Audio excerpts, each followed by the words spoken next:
പെൺകുട്ടികൾക്ക് സ്വന്തം വീട്ടിലും സ്കൂളിലും പൊതുസ്ഥലത്തും സുരക്ഷയില്ലാത്ത നാടാണിത്. സംരക്ഷണം കൊടുക്കേണ്ടവരിൽ നിന്ന് പോലും ലൈംഗിക ചൂഷണത്തിന് ഇരകളാകുന്ന അവസ്ഥ. പിന്നീട് പരാതിയുമായി പോലീസിനെ സമീപിച്ചാലോ അവിടെയും നീതി നിഷേധം. എന്നാൽ നമ്മുടെ നീതിപീഠമാണ് ചൂഷണത്തിന് ഇരകളാകുന്ന സ്ത്രീകളുടെയും പെൺകുട്ടികളുടെയും ആശ്രയ കേന്ദ്രം. കണ്ണൂർ പാലത്തായിയിൽ 9 വയസ്സുകാരിയെ അധ്യാപകൻ പീഡിപ്പിച്ച കേസ് പോലീസ് ഉന്നതരിടപെട്ട് അട്ടിമറിക്കാൻ ശ്രമിച്ചതാണ്. നീതി തേടിയ ആ കുരുന്നിൻ്റെ കുടുംബത്തിന് നിയമ പോരാട്ടം നടത്തേണ്ടി വന്നത് 5 വർഷത്തോളം. 4ാം ക്ലാസ്സുകാരിയെ പീഡിപ്പിച്ച കേസിൽ ഒടുവിൽ അവൾക്ക് നീതി കിട്ടിയിരിക്കുന്നു. സ്കൂളിലെ അധ്യാപകനും BJP നേതാവുമായ കുനിയിൽ പത്മരാജൻ കുറ്റക്കാരനെന്നാണ് വിധി. കേസിൽ പ്രതിക്കുള്ള ശിക്ഷ എന്തായിരിക്കും? വിശദമായി പരിശോധിക്കുകയാണ് പോലീസ് പട്രോൾ. സ്വാഗതം.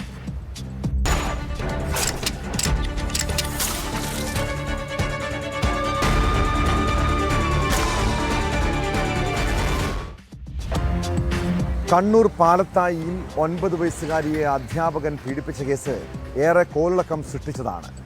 2020 ജനുവരിക്കും ഫെബ്രുവരിക്കും ഇടയിൽ BJP നേതാവ് കൂടിയായ അധ്യാപകൻ കുനിയിൽ പത്മരാജൻ സ്കൂളിലെ ടോയ്ലറ്റിൽ കൊണ്ടുപോയി 3 തവണയാണ് പെൺകുട്ടിയെ ലൈംഗികമായി ചൂഷണം ചെയ്തത്. പിന്നീട് മാർച്ചിൽ 4ാം ക്ലാസ്സുകാരിയുടെ കുടുംബം പോലീസിൽ പരാതി നൽകുന്നു. ആദ്യം പോലീസ് അന്വേഷിച്ച കേസിൽ പല അട്ടിമറി ശ്രമങ്ങളും നടന്നു. അതോടെ കേസ് അന്വേഷിക്കാൻ ക്രൈംബ്രാഞ്ച് എത്തി. സംഭവം നടന്ന് 5 വർഷത്തിന് ശേഷം കേസിൽ കോടതി വിധി പറഞ്ഞിരിക്കുന്നു.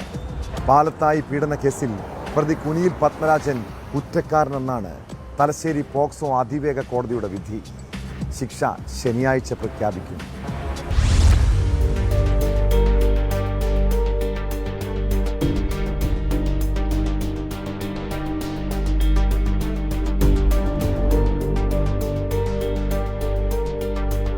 പാനൂർ പാലത്തായിയിൽ 9 വയസ്സുകാരി പീഡനത്തിനിരയായി എന്നത് ആദ്യം ചൈൽഡ് ലൈനാണ് അറിഞ്ഞത്. പിന്നീട് പരാതി പോലീസിന് കൈമാറി. 2020 മാർച്ച് 17 പരാതിയിൽ പോലീസ് കേസെടുത്തു. പൊയിലൂർ വിളക്കാട്ടൂരിൽ നിന്ന് ഏപ്രിൽ 15 പ്രതിയെ അറസ്റ്റ് ചെയ്തു. അന്വേഷണത്തിനിടെ പരാതിയിൽ പോക്സോ വകുപ്പ് നിലനിൽക്കില്ല എന്ന അന്വേഷണ സംഘത്തിന്റെ കണ്ടെത്തൽ വിവാദമായിരുന്നു. പെൺകുട്ടിയുടെ മാതാവിന്റെ ആവശ്യപ്രകാരം 2020 ഏപ്രിൽ 24 സംസ്ഥാന പോലീസ് മേധാവി അന്വേഷണം ക്രൈംബ്രാഞ്ചിന് കൈമാറി. 2020 ജനുവരിക്കും ഫെബ്രുവരിക്കും ഇടയിൽ സ്കൂളിലെ ശൗചാലയത്തിൽ കൊണ്ടുപോയി 3 തവണ ലൈംഗികമായി പീഡിപ്പിച്ചു എന്നായിരുന്നു കേസ്. അന്വേഷണ സംഘം നടത്തിയ പരിശോധനയിൽ തെളിവായി സ്കൂൾ ശുചിമുറിയിൽ നിന്ന് രക്തക്കറ കണ്ടെത്തി. അതായത് കുഞ്ഞുങ്ങളെ സംബന്ധിച്ചിടത്തോളം കുഞ്ഞുങ്ങളുടെ കൂടെ നിയമവും ജുഡീഷ്യറിയും അവരുടെ കൂടെയുണ്ട് എന്നും അവരുടെ ഒരു കാര്യത്തിലും ഇടപെടരുത് എന്നുള്ള ശക്തമായ ഒരു മെസ്സേജാണ് ഇന്നത്തെ ഈ ഒരു വിധിയോടുകൂടി നമുക്ക് ലഭിക്കുന്നത്. ഈ കേസിൽ വിക്ടിമാണ് വെറും ഒരു 10 വയസ്സുകാരി പെൺകുട്ടിയാണ്. അപ്പോൾ ഇതിൽ ഒരുപാട് അന്വേഷണത്തിൽ ഒരുപാട് പ്രശ്നങ്ങൾ ഉണ്ടായിരുന്നെങ്കിലും അന്നത്തെ പ്രോസിക്യൂഷൻ കൃത്യമായ രീതിയിൽ ഈ ഒരു കേസിൽ ഇടപെടുകയും നല്ല രീതിയിലുള്ള അന്വേഷണം നടത്തുകയും പോക്സോ ആക്ട് പ്രകാരമുള്ള അന്തിമ റിപ്പോർട്ട് കോടതിയിൽ വരികയും അതിന് കുഞ്ഞിനെ സംബന്ധിച്ചിടത്തോളം ഒരുപാട് ബുദ്ധിമുട്ട് ആ കുഞ്ഞിനെ സഹിച്ചിട്ടുണ്ട്. അവർക്ക് കിട്ടിയ ഏറ്റവും വലിയ നീതിയാണ് ഇത് എന്നാണ് ഈ ഒരു ജഡ്ജ്മെന്റിനെ പറ്റി പറയാനുള്ളത്. 2020 ജൂലൈ 14 ജുവനൈൽ ജസ്റ്റിസ് ആക്ടിലെ 75, 82 വകുപ്പുകൾ ചുമത്തി crime branch detective inspector Madhusoodanan Nair ഇടക്കാല കുറ്റപത്രം സമർപ്പിച്ചു. 3 മാസത്തിന് ശേഷം പ്രതിക്ക് ജാമ്യം ലഭിച്ചു. അന്വേഷണം സംബന്ധിച്ച ക്രൈംബ്രാഞ്ച് IG-യുടെ ഫോൺ സംഭാഷണം വിവാദമായി. Coastal ADGP EJ Jayarajan, DYSP Ratnakumar എന്നിവരുടെ നേതൃത്വത്തിലുള്ള പ്രത്യേക പോലീസ് സംഘം അന്വേഷണം നടത്തി. 2021 മെയ്യിൽ പോക്സോ വകുപ്പുകൾ ചുമത്തി അന്തിമ കുറ്റപത്രം സമർപ്പിച്ചു. 2024 ഫെബ്രുവരി 28 കേസിന്റെ വിചാരണ പോക്സോ കോടതിയിൽ ആരംഭിച്ചത്. ജഡ്ജി TT ജോർജ് വിദ്യാർത്ഥിനി ഉൾപ്പെടെ 12 സാക്ഷികളെ വിസ്തരിച്ചു. ജഡ്ജി TT ജോർജ് മാറിയപ്പോൾ ജഡ്ജി B ശ്രീജ മുമ്പാകെ വിചാരണ തുടർന്നു. കുട്ടിയുടെ സുഹൃത്തായ വിദ്യാർത്ഥി, 4 അധ്യാപകർ ഉൾപ്പെടെ 40 സാക്ഷികളെ പ്രോസിക്യൂഷൻ വിസ്തരിച്ചു. പ്രതിഭാഗം 3 സാക്ഷികളെ വിസ്തരിച്ചു. വാദം പൂർത്തിയായി വിധി പറയാനിരിക്കെ ജഡ്ജി മാറി. പിന്നീട് ജഡ്ജി ജലജറാണി മുൻപാകെ വീണ്ടും വാദം നടത്തി വിധി പറയാൻ മാറ്റുകയായിരുന്നു. BJP തൃപ്രങ്ങോട്ടൂർ പഞ്ചായത്ത് പ്രസിഡന്റായിരുന്ന കടവത്തൂർ മുണ്ടത്തോട്ടെ കുറുങ്ങാട്ട് ഹൗസിൽ കെ പത്മരാജൻ കുറ്റക്കാരനാണ് എന്ന് തലശ്ശേരി പോക്സോ അതിവേഗ കോടതി ജഡ്ജി ജലജ റാണി കണ്ടെത്തി. ബലാത്സംഗം, പോക്സോ എന്നിവ തെളിഞ്ഞതായി കോടതി കണ്ടെത്തി. 376 AB ബലാത്സംഗം, പോക്സോ ആക്ട് പ്രകാരം ജീവപര്യന്തവും വധശിക്ഷയും ലഭിക്കാവുന്ന കുറ്റമാണ് പ്രതി ചെയ്തത് എന്നും കോടതി നിരീക്ഷിച്ചു.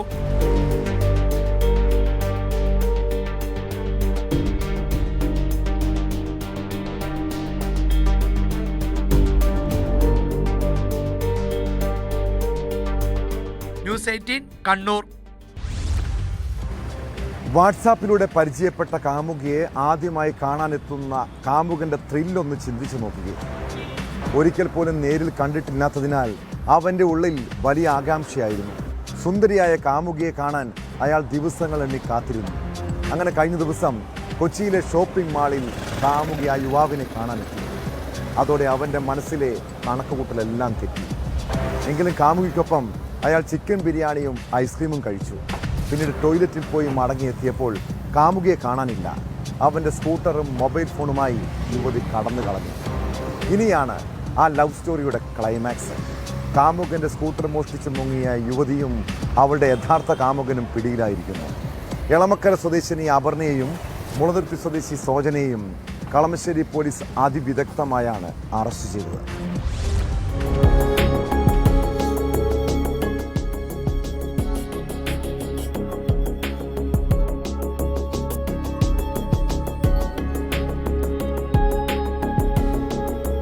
സോഷ്യൽ മീഡിയയിലൂടെ പരിചയപ്പെട്ട കാമുകനെ കബളിപ്പിച്ച് സ്കൂട്ടർ തട്ടിയെടുത്ത കേസിൽ എളമക്കര സ്വദേശിനി അപർണയും ഇവരുടെ ആൺസുഹൃത്ത് മുളന്തുരുത്തി സ്വദേശി സോജനുമാണ് അറസ്റ്റിലായത്. എറണാകുളം കൈപ്പട്ടൂർ സ്വദേശിയായ 24 വയസ്സുള്ള യുവാവിന്റെ പുതിയ സ്കൂട്ടറാണ് മോഷ്ടിക്കപ്പെട്ടത്. 1 മാസം നീണ്ടുനിന്ന വാട്സാപ്പ് ചാറ്റിംഗിനൊടുവിൽ പ്രണയത്തിലായ ഇരുവരും ആദ്യമായി നേരിൽ കാണാൻ തീരുമാനിക്കുകയായിരുന്നു. ഫോട്ടോകൾ പോലും കൈമാറാതെയാണ് ഇരുവരും ചാറ്റ് ചെയ്തിരുന്നത്. മാളിലെ പാർക്കിംഗ് ഏരിയയിൽ വെച്ച് നേരിൽ കണ്ടതിനു ശേഷം യുവതിയുടെ നിർബന്ധപ്രകാരം യുവാവ് സ്കൂട്ടർ അല്പം മാറ്റി നിർത്തുകയായിരുന്നു. യുവതിക്ക് തന്നെക്കാൾ പ്രായമുണ്ടെന്ന് യുവാവ് അപ്പോഴാണ് തിരിച്ചറിഞ്ഞത്. തുടർന്ന് ഇരുവരും ഫുഡ് കോർട്ടിൽ കയറി യുവാവിന്റെ ചെലവിൽ ബിരിയാണിയും ജ്യൂസും കഴിച്ചു. ഭക്ഷണം കഴിച്ചതിന് ശേഷം യുവാവ് കൈ കഴുകാൻ പോയ തക്കത്തിന് യുവതി സ്കൂട്ടറിന്റെ താക്കോലുമായി കടന്നു കളയുകയായിരുന്നു. തിരിച്ചെത്തിയപ്പോൾ യുവതിയെയും സ്കൂട്ടറിനെയും കാണാതായതോടെ യുവാവിന് ചതി പറ്റിയെന്ന് മനസ്സിലായി. മാളിൽ പലയിടത്തും തിരഞ്ഞെങ്കിലും യുവതിയെ കണ്ടെത്താനായില്ല. 3 മാസം മുൻപ് വാങ്ങിയ സ്കൂട്ടറുമായാണ് യുവതി കടന്നു കളഞ്ഞത്. ഇതോടൊപ്പം യുവാവിന്റെ മൊബൈൽ ഫോണും തട്ടിയെടുത്തിരുന്നു. ഫോണിലെ പാസ്വേഡ് മനസ്സിലാക്കിയ യുവതി അക്കൗണ്ടിൽ നിന്നും 950 രൂപ സ്വന്തം ഗൂഗിൾ പേ അക്കൗണ്ടിലേക്ക് ട്രാൻസ്ഫർ ചെയ്തു. പിന്നീട് യുവാവ് ബസ്സിൽ കയറിയാണ് വീട്ടിലെത്തിയത്. പിറ്റേ ദിവസം പോലീസിൽ പരാതി നൽകുകയായിരുന്നു. കേസിലെ പ്രതികളായ യുവതിയും ആൺസുഹൃത്തും സ്കൂട്ടറുമായി സ്ഥലം വിടുകയും തുടർന്ന് കോയമ്പത്തൂർ, മൈസൂർ എന്നിവിടങ്ങളിലായി കറങ്ങി നടന്ന ശേഷം പാലക്കാട് എത്തിയപ്പോൾ സ്കൂട്ടർ കേടായി. പിന്നെ സ്കൂട്ടറിന്റെ നമ്പർ പ്ലേറ്റുകൾ, ബാറ്ററി എന്നിവ അഴിച്ചുമാറ്റിയ ശേഷം സ്കൂട്ടർ ഉപേക്ഷിച്ച മൊബൈൽ ഫോൺ സ്വിച്ച് ഓഫ് ചെയ്ത ഇവർ കടന്നു കളഞ്ഞു. ഇതിനിടെ പ്രതികൾക്ക് വേണ്ടി CCTV ദൃശ്യങ്ങൾ കേന്ദ്രീകരിച്ച കളമശ്ശേരി പോലീസ് അന്വേഷണം ഊർജിതമാക്കിയിരുന്നു. അങ്ങനെ നടത്തിയ അന്വേഷണത്തിൽ മുളന്തുരുത്തിയിൽ നിന്നാണ് 2 പേരും അറസ്റ്റിലായത്. കളമശ്ശേരി SHO T ദിലീപിന്റെ നേതൃത്വത്തിൽ SIമാരായ നവീൻ, ഷമീർ, പോലീസ് ഉദ്യോഗസ്ഥരായ പ്രദീപ്, ധന്യശ്രീ, മാഹീൻ, വിനു എന്നിവരാണ് പ്രതികളെ പിടികൂടിയത്.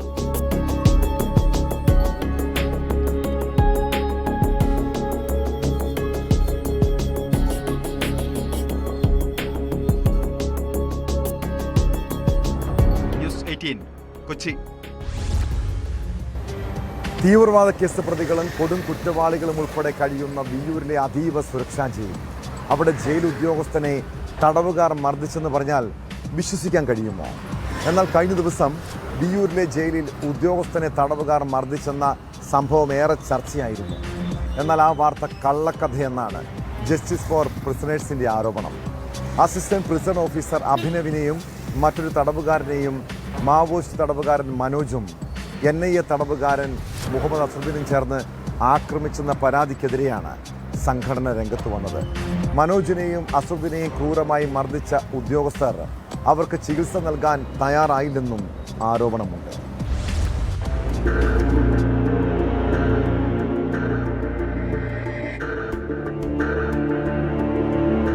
സമയം കഴിഞ്ഞിട്ടും സെല്ലിൽ കയറാത്ത തടവുകാരോട് അസിസ്റ്റന്റ് പ്രിസൺ ഓഫീസർ അഭിനവ് സെല്ലിൽ കയറാൻ ആവശ്യപ്പെട്ടപ്പോൾ പ്രകോപിതരായെന്നും മനോജും അസറുദ്ദീനും ചേർന്ന് മർദ്ദിച്ചെന്നുമായിരുന്നു കഴിഞ്ഞ ദിവസം പുറത്തുവന്ന വിവരം. അഭിനവിനെ ആക്രമിക്കുന്നത് കണ്ട് മറ്റൊരു തടവുകാരൻ ഓടിയെത്തിയെന്നും ആക്രമണം തടയാൻ ശ്രമിച്ച അയാൾക്കും മർദ്ദനമേറ്റുവെന്നും ജയിൽ അധികൃതർ അറിയിച്ചിരുന്നു. ഇരുവരെയും തൃശൂർ മെഡിക്കൽ കോളേജ് ആശുപത്രിയിൽ പ്രവേശിപ്പിച്ചെങ്കിലും പരിക്കുകൾ സാരമുള്ളതല്ലെന്നും ഉദ്യോഗസ്ഥർ അറിയിച്ചിരുന്നു. ഇതിനെതിരെയാണ് ജസ്റ്റിസ് ഫോർ പ്രിസണേഴ്സ് രംഗത്തു വന്നത്. തടവുകാർക്ക് നേരെ അസഭ്യവർഷം നടത്തിയ ഉദ്യോഗസ്ഥർ 1.5 മണിക്കൂറോളം ഇരുവരെയും മർദ്ദിക്കുകയായിരുന്നു. വിവരം പുറത്തുവരാതിരിക്കാനാണ് വ്യാജ വാർത്ത നൽകിയത്. ക്രൂരമർദ്ദനം നേരിട്ട മനോജിനും അസറുദ്ദീനും ജയിൽ വകുപ്പ് ചികിത്സ നിഷേധിച്ചു. അവശ്യനിലയിലായ ഇരുവരെയും അതീവ രഹസ്യമായി മണിക്കൂറുകൾക്കകം ജയിൽ മാറ്റിയെന്നും സംഘടനാ ചെയർപേഴ്സൺ ഷൈന രൂപേഷ് പറയുന്നു. തടവുകാരനോട് വളരെ അസഭ്യമായിട്ടുള്ള ഭാഷയിൽ തെറി വിളിച്ചിട്ട് കേരള എന്നുള്ള തരത്തിൽ പറഞ്ഞു. അപ്പോൾ അയാൾ പറഞ്ഞു, എന്നെ തെറി വിളിക്കരുത്, നിങ്ങൾക്ക് ഒന്നുകിൽ എൻ്റെ നമ്പർ വിളിക്കുക അല്ലെങ്കിൽ എൻ്റെ പേര് വിളിക്കുക, അങ്ങനെയാണ് സാറ് ചെയ്യേണ്ടതെന്ന് പറഞ്ഞു. അപ്പോൾ അത് അയാൾക്ക് ഇഷ്ടപ്പെട്ടില്ല. അയാൾ കൂടുതൽ തെറി പറയുകയും ഭയങ്കര പ്രകോപിതനാവുകയും ചെയ്തു. അപ്പോൾ ഈ ബഹളം കേട്ടിട്ട് എന്താണെന്ന് തൊട്ടടുത്ത സെല്ലിലുണ്ടായിരുന്ന മനോജ് വന്ന് അന്വേഷിക്കുകയാണ് ചെയ്തത്. അപ്പോൾ മനോജിനോട് ഇയാൾ വീണ്ടും മനോജിനോട് ഭയങ്കര അസഭ്യം പറഞ്ഞു. മനോജിൻ്റെ അമ്മയ്ക്കൊക്കെ വിളിച്ചു മോശമായിട്ടുള്ള ഭാഷയിൽ സംസാരിച്ചു. അപ്പോൾ മനോജ് നിങ്ങളിങ്ങനെ സംസാരിക്കാൻ പാടില്ല എന്ന് പറഞ്ഞപ്പോൾ അതിൻ്റെ പ്രതികരണമായിട്ട് ഇയാൾ മനോജിൻ്റെ മുഖത്തടിച്ചപ്പോൾ അതിൻ്റെ ഭാഗമായിട്ട് സ്വാഭാവികമായിട്ട് അങ്ങോട്ടും ഇങ്ങോട്ടും ഉന്തലും അങ്ങനെ ഉണ്ടായി. ഇരുവർക്കും ചികിത്സ നൽകണമെന്നും ഉദ്യോഗസ്ഥർക്കെതിരെ നടപടി സ്വീകരിക്കണമെന്നും ആവശ്യപ്പെട്ട് കോടതിയെ സമീപിച്ചിരിക്കുകയാണ് സംഘടന.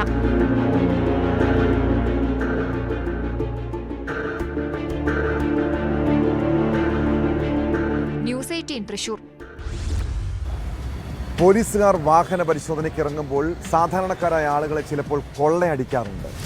ചെറിയ പിഴവുകൾക്ക് പോലും വലിയ പിഴ ഈടാക്കും. അതുമാത്രമല്ല, പോലീസുകാരുടെ വായിൽ നിന്ന് നല്ല പുളിച്ച തെറിയും കേൾക്കേണ്ട ഗതികേടാണ് മലയാളികൾക്ക്. എന്നാൽ ഗതാഗത നിയമലംഘനങ്ങൾക്ക് പിഴയായി ലഭിക്കുന്ന തുക ചില പോലീസുകാർ സ്വന്തം കീശയിലേക്ക് മാറ്റാറുണ്ട്. ഇങ്ങനെ പിഴത്തുക തട്ടിയെടുത്ത പോലീസ് ഉദ്യോഗസ്ഥന് പണി കിട്ടിയ ഒരു കഥയിലേക്കാണ്. തിരുവനന്തപുരം കരമന സ്റ്റേഷനിലെ റൈറ്റർ ഷിജി വിൻസറിനെ സിറ്റി പോലീസ് കമ്മീഷണർ സസ്പെൻഡ് ചെയ്തു.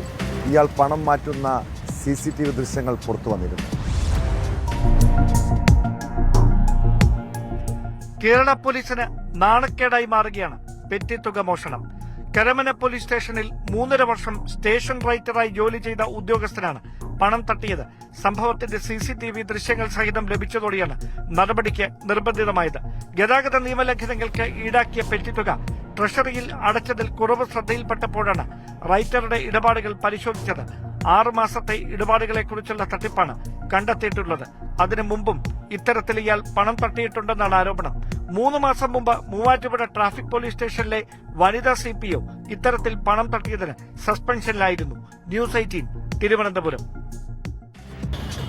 ജനപ്രതിനിധികൾ പൊതുജനങ്ങൾക്ക് സഹായവും സംരക്ഷണവും നൽകേണ്ടവരാണ്. എന്നാൽ സാധാരണക്കാരായ ആളുകൾക്ക് നേരെ ഗുണ്ടായിസം കാണിക്കുന്ന രാഷ്ട്രീയ നേതാക്കളുണ്ട് നമ്മുടെ നാട്ടിൽ. പാലക്കാട് മണ്ണാർക്കാട് നിന്നുള്ള ഒരു ദൃശ്യം അല്പം ഭയപ്പെടുത്തുന്നതാണ്. മണ്ണാർക്കാട് വ്യാപാരി വ്യവസായി ഏകോപന സമിതി യൂണിറ്റിലെ ജീവനക്കാരനെ പഞ്ചായത്ത് അംഗം പൊതുസ്ഥലത്ത് വെച്ച് കഴുത്ത് ഞെരിച്ച് കൊലപ്പെടുത്താൻ ശ്രമിച്ചു. കേസിൽ കാഞ്ഞിരപ്പുഴ പഞ്ചായത്ത് അംഗം സതീശനെ പോലീസ് അറസ്റ്റ് ചെയ്തു.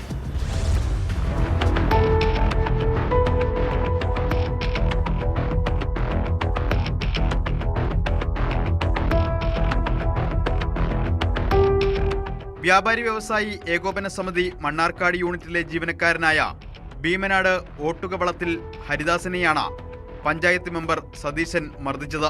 വ്യാഴാഴ്ച വൈകിട്ടാണ് കേസിനാസ്പദമായ സംഭവം. ആശുപത്രിപ്പടി ജംഗ്ഷനിൽ ബിവറേജിന് സമീപമുള്ള സ്റ്റേഷനറി കടയുടെ വഴി തടസ്സപ്പെടുത്തി പഞ്ചായത്ത് അംഗം സതീശൻ ബൈക്ക് നിർത്തിയത് ജീവനക്കാരനായ ഹരിദാസൻ ചോദ്യം ചെയ്തതാണ് പ്രകോപനത്തിന് കാരണം. കുപിതനായ സതീശൻ ഹരിദാസനോട് കയർക്കുകയും അസഭ്യം പറയുകയും മർദ്ദിക്കുകയും ചെയ്തു. റോഡരികിലെ ബാരിക്കേഡിനോട് ചേർത്ത് പിടിച്ച് കഴുത്ത് ഞെരിച്ച് ശ്വാസം മുട്ടിച്ചു. പരിക്കേറ്റ ഹരിദാസൻ മണ്ണാർക്കാട് പോലീസിൽ പരാതി നൽകി. പരാതിയിൽ കേസെടുത്ത പോലീസ് ഹരിദാസനെ കയ്യേറ്റം ചെയ്തതിന്റെ CCTV ദൃശ്യങ്ങൾ ശേഖരിച്ചു. തുടർന്നാണ് പഞ്ചായത്ത് അംഗത്തെ പോലീസ് അറസ്റ്റ് ചെയ്തത്. പോലീസ് നടപടിയെ വ്യാപാരി വ്യവസായി ഏകോപന സമിതി സ്വാഗതം ചെയ്തു. യൂണിയൻ സ്റ്റേഷനറി എന്ന സ്ഥാപനം നിൽക്കുന്ന കെട്ടിടത്തിൻ്റെ ഉള്ളിലേക്ക് അതിൻ്റെ ഓണറായ ജോൺസേട്ടൻ വണ്ടി കയറ്റാൻ ശ്രമിക്കുമ്പോൾ അവിടെ മാർഗതടസ്സം സൃഷ്ടിച്ച് വെച്ചിരുന്ന ഒരു ബൈക്ക് ഈ ഹരിദാസൻ ഒന്ന് മാറ്റി വെക്കാൻ ശ്രമിച്ചതിൻ്റെ ഒരു പ്രതികാര ബുദ്ധി കാണിച്ചുകൊണ്ടാണ് ഇവർ അക്രമം അഴിച്ചുവിട്ടത്. ഒരു മദ്യപന്മാരായിരുന്നു എന്ന് പറയപ്പെടുന്നു. എന്തായാലും വളരെ മാരകമായ രീതിയിൽ ഒരു കൊലപ്പെടുത്തണമെന്നുള്ള ഉദ്ദേശത്തോടു കൂടിയാണ് നിങ്ങളെല്ലാം ആ വീഡിയോ കണ്ടിരിക്കും. വളരെ മോശമായ രീതിയിൽ ആദ്യം തള്ളുകയും പിന്നീട് ആ ബാരിക്കേഡിൽ വെച്ച് അദ്ദേഹത്തെ ഞെരിക്കുകയും മുഖത്ത് ഇടിക്കുകയൊക്കെ ചെയ്തു. നല്ല പരിക്കാണ്. ഇപ്പോഴും അദ്ദേഹത്തിന് കഴുത്തൊന്നും അനക്കാൻ വയ്യാത്തൊരു സ്ഥിതിയിലാണ്. ഇന്നലെ ഹോസ്പിറ്റലൈസ്ഡ് ആവേണ്ടതായിരുന്നു. എന്തായാലും ഒരു വലിയ രീതിയിലുള്ള അക്രമം തന്നെയാണ് അവിടെ നടത്തിയത്. പിന്നെ ആ ഭാഗങ്ങളിൽ പിന്നെ പല സമയത്തും ഇത്തരം അക്രമങ്ങൾ വഴിപോക്കരെ അടക്കം പലരും ആക്രമിക്കുന്ന അവസ്ഥയുണ്ട്. കഴിയുമെങ്കിൽ ആ ബീവറേജസ് കോർപ്പറേഷൻ അവിടെ നിന്ന് മാറ്റാനുള്ള ശ്രമങ്ങളും കൂടി ഇതിൻ്റെ ഭാഗമായി ഉണ്ടാവണമെന്നാണ് പറയാനുള്ളത്.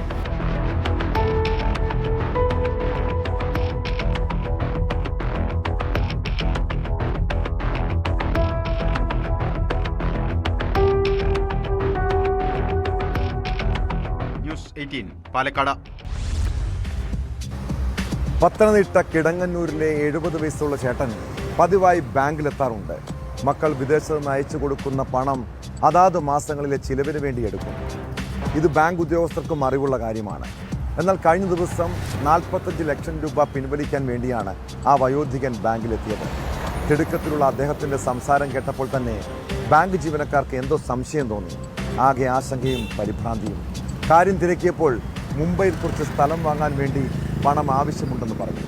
പിന്നീട് വിശദമായി ചോദിച്ചപ്പോഴാണ് വലിയൊരു സൈബർ തട്ടിപ്പിൻ്റെ ചുരുളഴിഞ്ഞത്. ഈ 70-കാരനെ വെർച്വൽ അറസ്റ്റ് ചെയ്ത് പണം തട്ടാനുള്ള നീക്കമാണ് ബാങ്ക് ഉദ്യോഗസ്ഥരുടെ ഇടപെടലിലൂടെ പൊളിഞ്ഞത്. സംഭവത്തിൽ സൈബർ പോലീസ് കേസെടുത്ത് അന്വേഷണം ആരംഭിച്ചിട്ടുണ്ട്.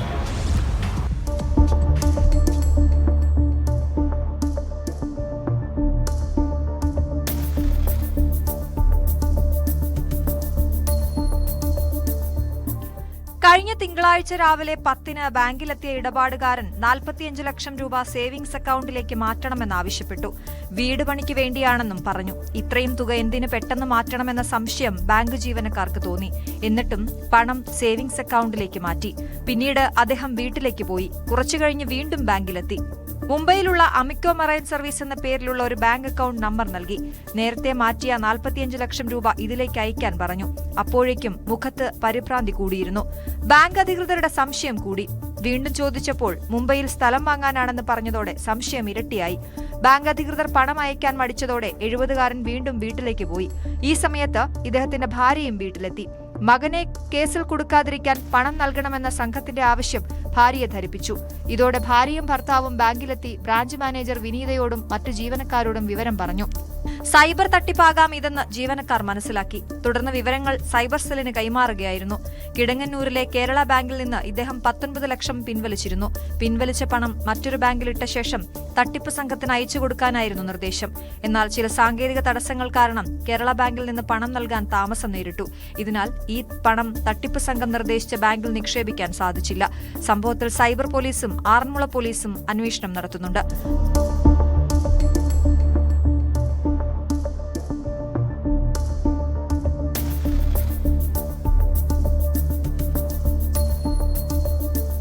ന്യൂസ് 18 പത്തനംതിട്ട. ഡൽഹി സ്ഫോടന കേസിൽ പുറത്തുവരുന്നത് ഞെട്ടിപ്പിക്കുന്ന വിവരങ്ങളാണ്. ഫരീദാബാദിലെ ഡോക്ടർ പദ്ധതിയിട്ടത് 32 വാഹനങ്ങൾ ഉപയോഗിച്ചുകൊണ്ടുള്ള സ്ഫോടന പരമ്പരയ്ക്കാണ്. ഇതിനു വേണ്ടി 20 ലക്ഷം രൂപ സ്വരൂപിച്ചിരുന്നതായി ഇന്റലിജൻസ് വൃത്തങ്ങൾ. സംഘത്തിലെ മറ്റൊരു കണ്ണി എന്ന് സംശയിക്കുന്ന ഡോക്ടർ ഫറൂഖ് അഹമ്മദിനെ ഉത്തർപ്രദേശിലെ ആശുപത്രിയിൽ നിന്നും പോലീസ് കസ്റ്റഡിയിലെടുത്തു. ഡോക്ടർമാർക്ക് അമോണിയം നൈട്രേറ്റ് ലൈസൻസ് ഇല്ലാതെ വിറ്റ ഹരിയാന സ്വദേശിയും അറസ്റ്റിലായി. ഇതിനിടെ മുഖ്യ കണ്ണി ഡോക്ടർ ഉമർ നബിയുടെ പുൽവാമയിലെ വീട് സുരക്ഷാ സേന തകർത്തു.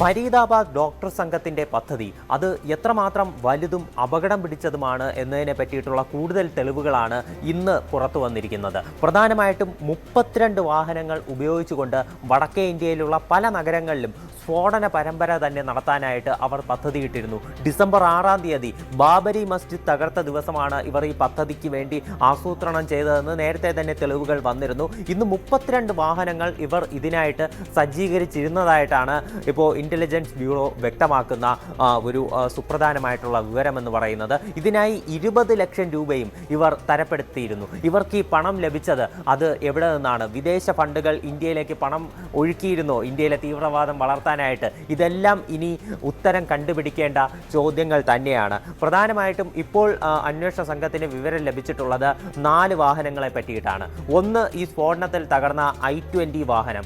അതുപോലെ തന്നെ ഇപ്പോൾ ഈ ഫരീദാബാദിൽ നിന്ന് പിടിച്ചെടുത്തിട്ടുള്ള റെഡ്ഫോർഡ് എക്കോ സ്പോട്ട് എന്ന് പറയുന്ന വാഹനം.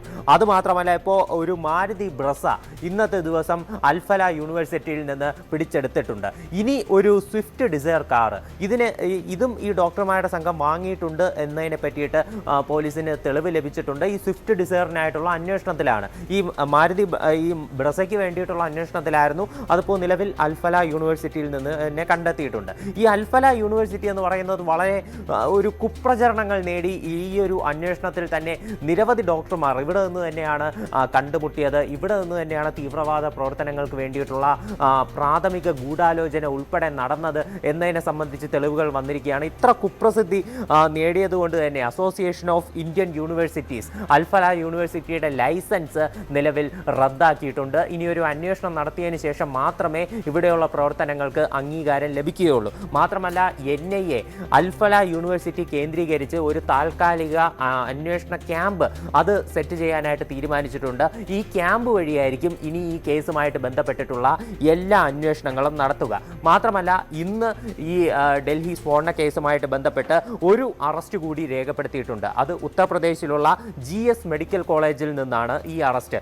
ഡോക്ടർ ഫറൂഖ് അഹമ്മദിനെയാണ് ഇന്നത്തെ ദിവസം അറസ്റ്റ് ചെയ്തിട്ടുള്ളത്. ഇദ്ദേഹം അവിടെ ഒരു അസിസ്റ്റന്റ് പ്രൊഫസറായിട്ട് ജോലി ചെയ്യുകയായിരുന്നു. ഇയാളുടെ അറസ്റ്റ് നിലവിൽ രേഖപ്പെടുത്തിയിട്ടുണ്ട്. ഇയാൾക്ക് ഈ നേരത്തെ അറസ്റ്റിലായ ഡോക്ടർമാരുമായിട്ടും അതുപോലെ തന്നെ കൊല്ലപ്പെട്ടിട്ടുള്ള ഉമർ നബിയുമായിട്ടും നേരിട്ട് കോണ്ടാക്റ്റ് ഉണ്ടായിരുന്നു.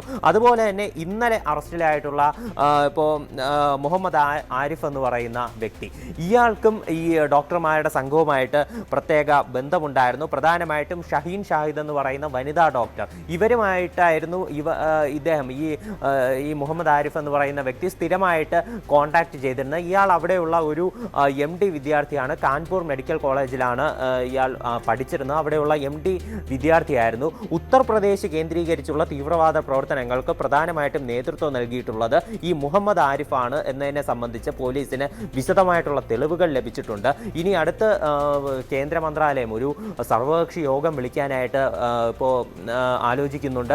എല്ലാ പാർട്ടികളും ഈ മീറ്റിങ്ങിൽ പങ്കെടുക്കണം. അതുമാത്രമല്ല, എല്ലാ അന്വേഷണ ഏജൻസികളും NIA, അതുപോലെ തന്നെ കശ്മീർ പോലീസ്, അതുപോലെ ഡൽഹി പോലീസ് എന്ന് തുടങ്ങി ഈ അന്വേഷണം നടത്തുന്ന എല്ലാവരും ഒന്നിച്ച് ചേർന്നിട്ടുള്ള ഒരു സംയുക്ത റിവ്യൂ മീറ്റിംഗ് ഈ ഒരു സർവകക്ഷി യോഗവുമായിട്ട് ബന്ധപ്പെട്ട് നടത്താനും പദ്ധതി ഇടുന്നുണ്ട്. അതായത് വിവിധ സംസ്ഥാനങ്ങൾ കേന്ദ്രീകരിച്ചാണ് ഇവർ ഓപ്പറേഷനുകൾ നടത്തിയിരുന്നത്. വിവിധ സംസ്ഥാനങ്ങളിൽ ഇവർ ബ്ലാസ്റ്റിന് പ്ലാൻ ചെയ്തിരുന്നു. അപ്പോൾ ഈ സംസ്ഥാനങ്ങൾ കേന്ദ്രീകരിച്ച് സുരക്ഷ ശക്തമാക്കാനാണ് നിലവിൽ ആലോചിക്കുന്നത്. മാത്രമല്ല, ഇപ്പോൾ ഈ ചാവേർ ബോംബായിട്ടുള്ള ഉമർ നബിയുടെ വീട് അത് IED ഉപയോഗിച്ചുകൊണ്ട് സുരക്ഷാ സേന നിലവിൽ തകർത്തിട്ടുണ്ട്.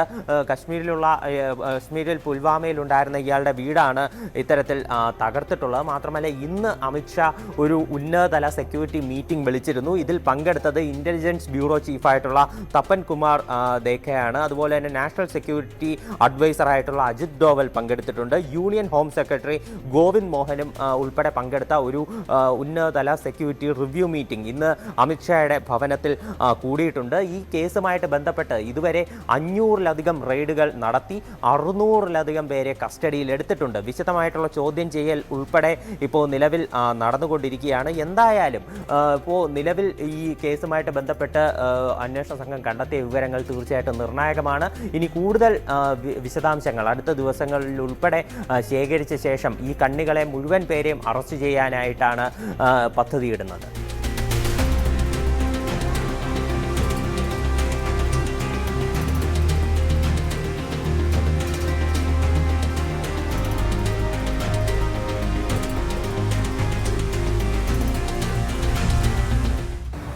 ശബരിമല സ്വർണ്ണക്കൊള്ളയിൽ കേസ് അന്വേഷിക്കാൻ എൻഫോഴ്സ്മെന്റ് ഡയറക്ടറേറ്റും എത്തുന്നു.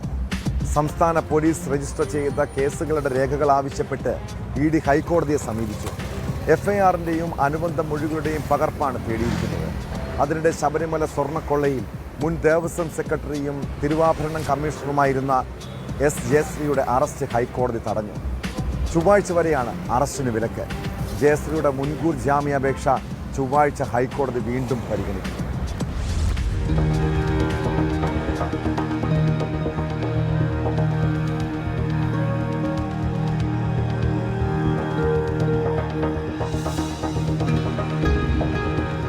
ശബരിമല സ്വർണ്ണക്കൊള്ളയിൽ സംസ്ഥാന പോലീസ് രജിസ്റ്റർ ചെയ്ത കേസുകളുടെ രേഖകൾ ആവശ്യപ്പെട്ടാണ് ഇഡി ഹൈക്കോടതിയെ സമീപിച്ചത്. കേസെടുക്കുന്നതിന് മുന്നോടിയായാണ് എഫ്ഐആറുകളുടെ പകർപ്പ് ആവശ്യപ്പെട്ട് ഇഡി കോടതിയെ സമീപിച്ചത്. ഈ ആവശ്യമുന്നയിച്ച് റാന്നി കോടതിയിൽ നൽകിയ അപേക്ഷ തള്ളിയതോടെയാണ് കേന്ദ്ര ഏജൻസി ഹൈക്കോടതിയിലെത്തിയത്. ശബരിമല സ്വർണ്ണക്കൊള്ളയിൽ കള്ളപ്പണ ഇടപാട് നടന്നതായി സംശയിക്കുന്നുവെന്നും വിശദമായ അന്വേഷണത്തിന് കേസുകളുടെ രേഖകളും വിശദാംശങ്ങളും വേണമെന്നുമാണ് ആവശ്യം.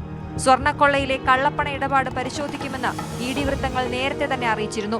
ശബരിമല സ്വർണ്ണക്കൊള്ളയിലെ വിവരങ്ങൾ തേടി നേരത്തെ റാന്നി കോടതിയെയും ഇഡി സമീപിച്ചിരുന്നു. കഴിഞ്ഞ ആഴ്ചയാണ് ഇത് സംബന്ധിച്ച് ഹർജി റാന്നി കോടതിയിൽ സമർപ്പിച്ചത്. എന്നാൽ റാന്നി കോടതി ഈ ആവശ്യം തള്ളിയിരുന്നു. റാന്നി കോടതിയുടെ നടപടി ചോദ്യം ചെയ്താണ് എൻഫോഴ്സ്മെന്റ് ഡയറക്ടറേറ്റ് ഹൈക്കോടതിയെ സമീപിച്ചിരിക്കുന്നത്. ഇഡിയുടെ ഹർജി ഹൈക്കോടതി തിങ്കളാഴ്ച പരിഗണിക്കുമെന്നാണ് വിവരം. അതിനിടെ ശബരിമല സ്വർണ്ണക്കൊള്ളയിൽ മുൻ ദേവസ്വം സെക്രട്ടറിയും തിരുവാഭരണ കമ്മീഷണറുമായിരുന്ന എസ് ജയശ്രീയുടെ അറസ്റ്റ് ഹൈക്കോടതി തടഞ്ഞു.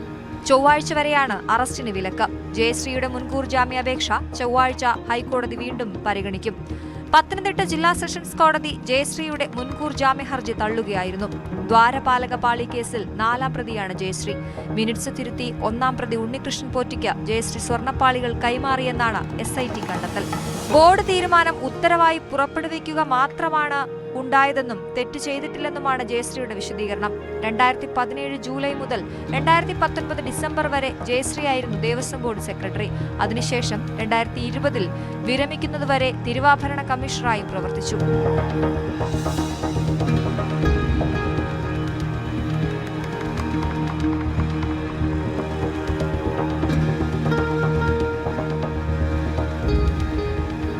ന്യൂസ് 18 കൊച്ചി.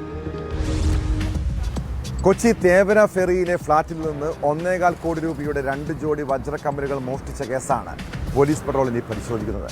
2 തവണയായി വജ്രക്കമ്മലുകൾ മോഷ്ടിച്ച കേസിൽ പ്രതി പിടിയിലായിരിക്കുന്നു. ഫ്ളാറ്റിന്റെ ഡ്യൂപ്ലിക്കേറ്റ് താക്കോൽ ഉപയോഗിച്ച് അതിവിദഗ്ധമായി പ്രതി നടത്തിയ മോഷണം പോലീസ് ഒരുക്കിയ കെണിയിലൂടെയാണ് പുറത്തു വന്നത്. കേസിൽ ആലപ്പുഴ കുത്തിയതോട് സ്വദേശി ഷാജിയെ എറണാകുളം സൗത്ത് പോലീസ് അറസ്റ്റ് ചെയ്തു.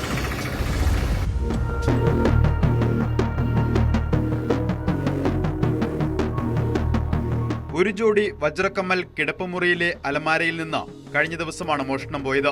മോഷണ വിവരം ഉടമ അറിയുന്നത് കുറച്ച് ദിവസം കഴിഞ്ഞാണ്. ഇതോടെ പോലീസിൽ പരാതി നൽകി. അന്വേഷണം ആരംഭിച്ചെങ്കിലും വ്യക്തമായ തെളിവുകൾ ലഭിച്ചില്ല. ഫ്ളാറ്റിൽ സ്ഥിരമായി എത്തുന്നവരുടെ ഫോൺ വിളികൾ പരിശോധിച്ചു. സംശയമുള്ളവരെ പ്രത്യേകം നിരീക്ഷിക്കുകയും ചെയ്തു. ഷാജിയെ സംശയമുണ്ടായിരുന്നെങ്കിലും തെളിവുകളൊന്നും ലഭിച്ചില്ല. ഇതിനിടെ പോലീസ് രഹസ്യമായി ഫ്ളാറ്റിനുള്ളിൽ CCTV സ്ഥാപിച്ചു. മുൻപ് ഫ്ളാറ്റിൽ ആളില്ലാത്ത സമയത്താണ് മോഷണം നടന്നതെന്ന് അന്വേഷണത്തിൽ വ്യക്തമായി. അതേ സാഹചര്യം വീണ്ടും സൃഷ്ടിച്ച CCTV നിരീക്ഷിച്ചു. അതിനിടെ ഒക്ടോബറിൽ ഷാജി വീണ്ടും ഫ്ളാറ്റിലെത്തി. അലമാരയിൽ നിന്ന് 40 ലക്ഷം രൂപ വില വരുന്ന വജ്രക്കമ്മൽ മോഷണം നടത്തുന്നതിന്റെ ദൃശ്യവും പോലീസിന് ലഭിച്ചു. ഈ വിവരങ്ങളും CCTV തെളിവുകളും വെച്ച് ചോദ്യം ചെയ്തപ്പോൾ പ്രതി കുറ്റം സമ്മതിക്കുകയായിരുന്നു. മോഷണം നടന്ന ഫ്ളാറ്റിന്റെ ഉടമസ്ഥയുടെ അച്ഛന്റെ ഡ്രൈവറായി ജോലി ചെയ്തിരുന്നയാളാണ് പ്രതി. 6 മാസം മുൻപ് ഇയാളെ ജോലിയിൽ നിന്ന് മാറ്റിയിരുന്നു. അതിനിടെ പ്രതി ഡ്യൂപ്ലിക്കേറ്റ് താക്കോൽ നിർമ്മിച്ചിരുന്നു. പ്രതിയിൽ നിന്ന് ഒരു ജോഡി കമ്മലും കണ്ടെടുത്തു.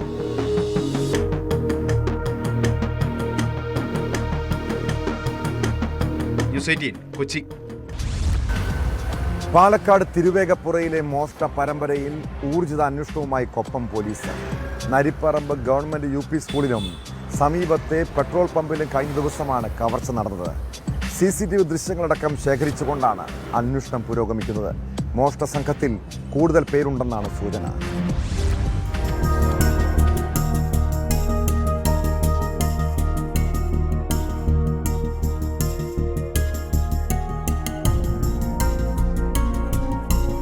തിരുവേഗപ്പുറയിൽ കഴിഞ്ഞ ദിവസം സ്കൂളിലും പെട്രോൾ പമ്പിലും കയറിയ കള്ളനെ കണ്ടെത്താനുള്ള ശ്രമത്തിലാണ് കൊപ്പം പോലീസ്.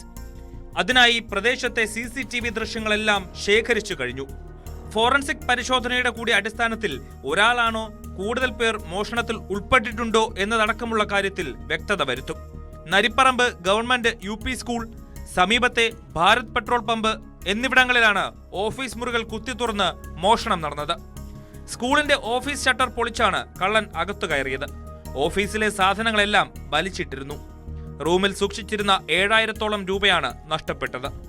സ്കൂളിന്റെ തൊട്ടടുത്തുള്ള ഭാരത് പെട്രോൾ പമ്പിന്റെ ഓഫീസ് മുറിയുടെ പൂട്ട് തകർത്ത് മേശയിൽ സൂക്ഷിച്ചിരുന്ന പണവും പമ്പിലെ CCTVയുടെ DVR-ഉം ആണ് കവർന്നത്.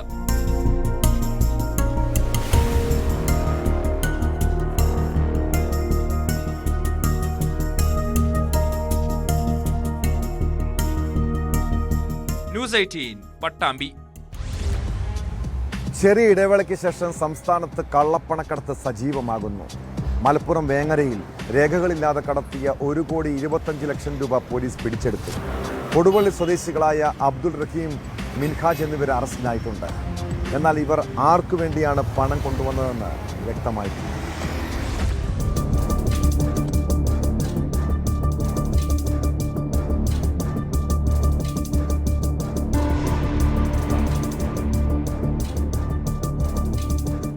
വേങ്ങര കൂരിയാട് അണ്ടർപാസിനടുത്ത് വച്ചാണ് കാറിന്റെ പിൻ സീറ്റിന്റെ ഡോർ പാഡിൽ ഒളിപ്പിച്ച നിലയിൽ 1,25,00,000 രൂപയുടെ കറൻസി നോട്ടുകൾ കണ്ടെടുത്തത്.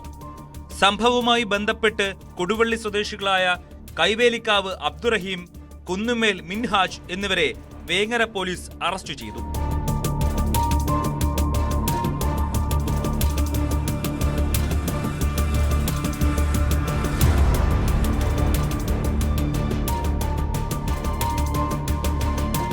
വെള്ളിയാഴ്ച രാവിലെ 10 മണിയോടെയാണ് സംഭവം. ജില്ലാ പോലീസ് മേധാവി R. വിശ്വനാഥിന് രഹസ്യ വിവരം കിട്ടിയതിനെ തുടർന്ന് മലപ്പുറം DYSP ബിജുവിന്റെ നിർദ്ദേശപ്രകാരം വേങ്ങര SHO V. അമീർ അലിയുടെ നേതൃത്വത്തിൽ പോലീസ് നടത്തിയ പരിശോധനയിലാണ് കാറിന്റെ പിൻസീറ്റിന്റെ ഡോർ പാഡിനകത്ത് ഒളിപ്പിച്ചു കടത്തുകയായിരുന്ന പണം പിടികൂടിയത്. പ്രതികൾ കൊടുവള്ളിയിൽ നിന്ന് തിരൂരിലേക്കാണ് പണം കടത്തിയിരുന്നത്. പരിശോധനയ്ക്ക് SHO അമീർ അലി V, സിവിൽ ഓഫീസർമാരായ സിറാജ്, ഷബീർ അലി, ലിബിൻ, PRO ഗണേശൻ എന്നിവർ നേതൃത്വം നൽകി.